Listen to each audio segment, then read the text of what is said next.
అపర్ణ పూజలు ఫలించి ఆ దేవుడు కరుణించి అప్పు మీద పడ్డ నిందలన్నీ తొలగిపోవాలని ఆ ఇందు ఎక్కడున్నా క్షేమంగా తిరిగి రావాలని కోరుకుంటున్నాను.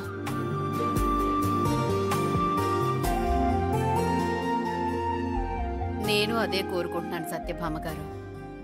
అసలు ఆ ఇందు ఎక్కడుందో ఏమైపోయిందో గాని నా బిడ్డ నిరస్తురాలుగా మిగిలిపోయింది.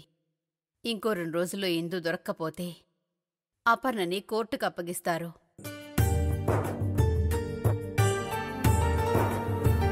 కిడ్నాప్ కేసులో శిక్ష విధిస్తారు. అది తలుచుకుంటుంటేనే గుండె ఆగిపోయేలా ఉంది. మీరేం భయపడకండి రాజ్యలక్ష్మి గారు. అపర్ణ నిర్దోషి, తనకేం కాదు.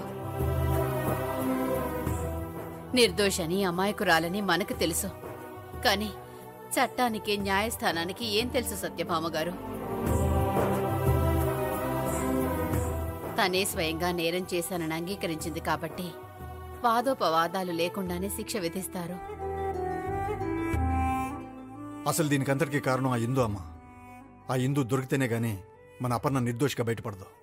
అసలు నేరస్తురాల్ని నేనే అయితే నిర్దోషిగా ఎలా తిరిగొస్తానన్నాయి? నాకు ఈ శిక్ష పడ్డమే కరెక్ట్. నీకేమైనా పిచ్చా? ఎందుకే చేయని నేరాన్ని నెత్తిని రుత్తుకుంటున్నావు? నేను నేరం చేశానమ్మా. అదే మాట నా మీ దొట్టేసి చెప్పు.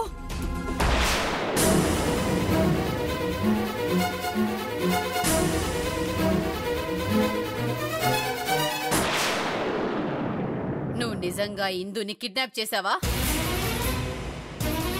ఒట్టు వేలేదని అబద్ధం చెప్పి ఒట్టు కోసం నిజం చెప్పేది కాదమ్మా నీ కూతురు. నేను నిజమే చెప్తున్నాను. నేనే నేరస్తురాల్ని. కాదు, అసలు నేరస్తుణ్ణి నేను.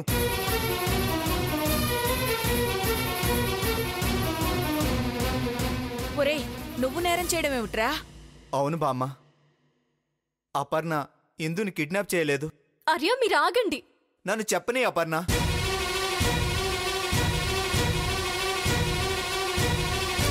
ఇప్పటికి కూడా నిజం చెప్పకపోతే నేను మనిషినే కాదు.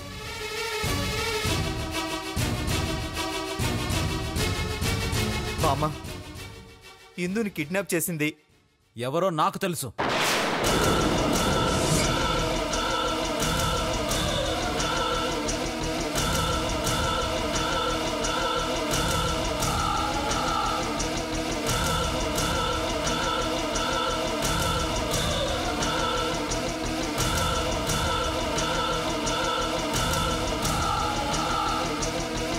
ఎందుకు వచ్చావు? మీ అక్క చేసిన న్యూసెన్స్ చాలదా? ఇంకేం చేద్దామని వచ్చావు?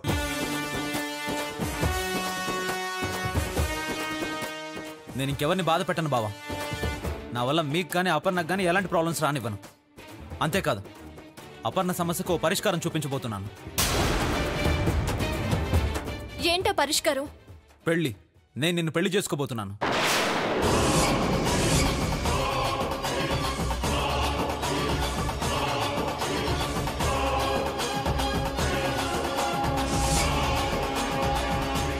ఏయ్, ఏం మాట్లాడుతున్నావు? నువ్వు అపర్ణను పెళ్లి చేసుకోవడం ఏంటి? అవును, అపర్ణను పెళ్లి చేసుకుని ఉంటే అపర్ణ మా ఇంటి కోడలై ఉండేది. మా వాళ్లకు పగా ప్రతీకారాలు ఉండేవి కావు. ఈ ఇంటి అల్లుడిగా అభిమానం తప్ప అసహ్యం ఉండేది కాదు.